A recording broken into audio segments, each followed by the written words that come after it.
Are you looking for a place to relax and unwind? Perfect ining bagong pasyaran sa Daraga Albay na sa kuyang nadumanan. Madya asin libuton ta ining bagong destinasyon na swakman for perspiration. Abril ngunya na taon kan buksan sa publiko ining pasyaran. Inapod ining Nine Rock Garden. 2,509 square meters ang hiwas kan lugar. Sulit nanggad ang pamamasyar. Huli ta apwer sa preskong kapalibutan, may pigtatampok mandigding man iba-ibang koleksyonin mga gapo, arugan volcanic rocks, crystal stone na hali sa nagrasay na kuweba, sea corals asin iba pa.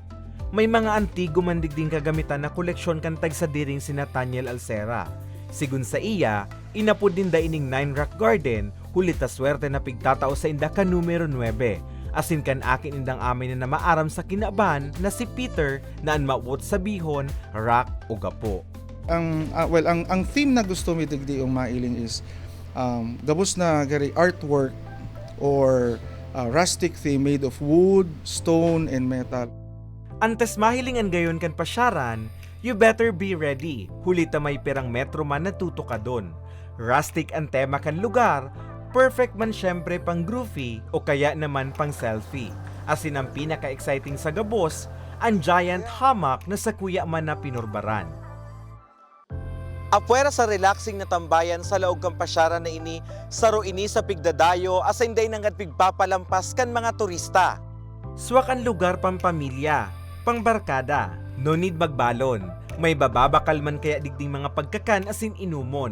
Every time you come here, ang gusto ming ma-experience ka mga tao is at least na e-energize ka mo or kung may mga gabat pang kamo sa buhay, nahi-heal ka mo. So yan.